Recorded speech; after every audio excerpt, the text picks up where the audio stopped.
గ్రామంలో ఉన్నాం, పాలకుర్తి మండల్. ఈరోజు వర్షం రావట్లేదు, అంటే నీళ్లు రావట్లేదు అని నిన్నగాక మొన్న మాజీ మంత్రి గారు వచ్చి రచ్చరచ్చ చేసిపోయిండు. ఫోన్లు పట్టుకొని ఎవరికో ఫోన్లు చేస్తున్నట్టు. మరి మా ఎమ్మెల్యే గారు కానీ నేను కానీ అధికారులను కలవటం, మరి అదేవిధంగా మినిస్టర్లు ఇన్ఛార్జీలు గారిని అమెరికా పోతే కూడా అమెరికాలో కూడా కలిసింది ఎమ్మెల్యే గారు. ఎందుకంటే మన సమస్యలు, మన నియోజకవర్గం సమస్యలు, మన వాటర్ సమస్యలు కలవటానికని తను అమెరికాలో కూడా కలవటం జరిగింది. మరి అదేవిధంగా ఇక్కడ అధికారులు కానీ, మరి ఇక్కడ మినిస్టర్లు గారిని కానీ కలవటం జరిగింది. మరి మొన్న ఉత్తమ్ గారిని కలవటానికి మేము చాలాసార్లు పోయినా కానీ అక్కడ టనల్ కొలాప్స్ అవ్వటం వల్ల తను ఉత్తమ్ గారు కూడా అక్కడ ఉండటం జరిగింది.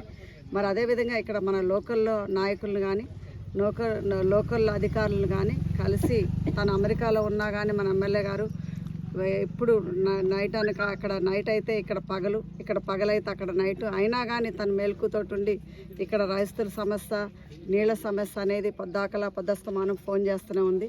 మరి ఇంతకుముందు పరిపాలించిన మాజీ మంత్రి నిర్లక్ష్యంతో ఇప్పుడు ఆ సమస్యలన్నీ మేము కరెక్ట్ చేయాల్సి వస్తుంది. మరి ఆనాడు ఆయనకు అది బాధ లేదు, రైతుల గురించి ఆలోచించలేదు. కానీ మరి మాజీ మంత్రి గారు ఈరోజు ఆలోచిస్తున్నారు. మరి తను 10 ఏళ్ల నుంచి పరిపాలనలో ఉన్నాడు టీఆర్ఎస్ తరపున, బీఆర్ఎస్ తరపున. మరి ఏం చేశారు? మరి ఈరోజు మరి రైతులను తీసుకొని ఎండిపోయిన దగ్గరికి మళ్ళీ సినిమా సెట్లో లాగా అదే తిరిగిందే తిరిగి ఎవ్రీ ఇయర్. మరి అదేవిధంగా పోయినసారి సంవత్సరం కూడా అదే ప్లేస్కి కేటీఆర్ని, మరి కేసీఆర్ని కూడా తీసుకురావడం జరిగింది. మరి హరీష్ రావు గారిని కూడా తీసుకురావడం జరిగింది. మరి పోయినసారి నీకు అంత మంచిగా అనిపిస్తే, అంత ప్రేమ అనిపిస్తే రైతుల మీద, మరి నువ్వెందుకు కరెక్ట్ చేయలేదు? 10 ఏళ్ల పరిపాలన నువ్వు చేసినప్పుడు. మరి ఈనాడు ఏదో నేను చేస్తున్నా అని నువ్వు తిరుగుతున్నావు నీ వెనక వేరే వాళ్ళని పెట్టుకొని. మరి నిజంగా నీకు ప్రేమ అనేది ఉంటే రైతుల మీద, మరి నువ్వు 10 ఏళ్ళు ఇచ్చారు వాళ్ళు కరెక్ట్ చేసుకోమని. 10 ఏళ్ళ నుంచి నువ్వు కరెక్ట్ చేయకపోవటం వల్ల నీ ప్రాబ్లమ్స్ వల్లనే ఇప్పుడు ప్రాబ్లమ్స్ మేము ఎదుర్కొంటున్నాము. మరి ఇదే నువ్వు కరెక్ట్ చేసినట్టుంటే ఈరోజు రైతులకి ఇబ్బంది వచ్చేది కాదు. అదే ఇబ్బంది ఈరోజు మీ ఎమ్మెల్యే గారు కానీ యాజ్ ఇన్ఛార్జిగా నేను కానీ కరెక్షన్ చేస్తున్నాం. అధికారులతో నిత్యం మాట్లాడుతూనే ఉన్నాం. తప్పకుండా మనకి నీళ్లు సమస్య లేదు, మనకి నీళ్లు కూడా ఇప్పుడు వస్తున్నాయి. ఈ గత 4 రోజుల నుంచి కూడా నీళ్లు సఫిషియెంట్గా వస్తున్నాయి మన రైతులందరికీ, పొలాలందరికీ. రైతులకు చెప్పేది ఒకటే, తప్పకుండా నీళ్ళు వస్తాయి. మనకి నీళ్లు పంటలకు కూడా లాస్ అవ్వకుండా కూడా మనకి నీళ్లు మంచిగా వస్తున్నాయి. ఆల్రెడీ మీరు నా పక్కన చూడొచ్చు, వరంతా కూడా చాలా గ్రీన్గా ఉంది, మనకి నీళ్ళంతా ఉండి మంచిగానే. సో రైతులు కూడా ఇక్కడే ఉన్నారు, రైతులు కూడా వాళ్ళు కూడా చెప్తారు వాళ్ళ సందేశం కూడా, మీరు ఎట్లా ఉంది ఇక్కడ అంతా అని. Thank you.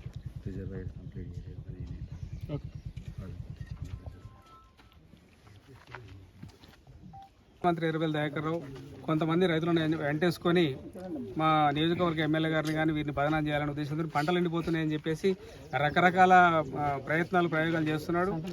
ఒకవేళ కనుక ఎక్కడన్నా పంటలు ఎండిపోయినటువంటి పరిస్థితి వస్తే అది మీ తప్పిదమే, మీరు గత పాలకులుగా మీరు చేసిన పొరపాట్లు ఇవాళ జరుగుతున్నటువంటి విషయం మా ఎమ్మెల్యే గారు ముందే గమనించి రైతులందరికీ కూడా కావాల్సినటువంటి కాలువలు పోడిపోయి ఉంటే సొంత పైసలతోనే సొంత మిషన్లు ఏర్పాటు చేసి కాలువలు కూడా తీయించడం జరిగింది.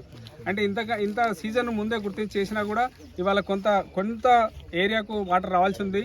ఆ వాటర్ కూడా ఇవాళ అఫీషియల్స్తో మాట్లాడి వాళ్ళ ఎమ్మెల్యే గారు కానీ ఇన్ఛార్జి గారు కానీ దాన్ని సాల్వ్ చేయడానికి ఇవాళ ఇంత ఎండలో కూడా తిరగడం జరుగుతుంది.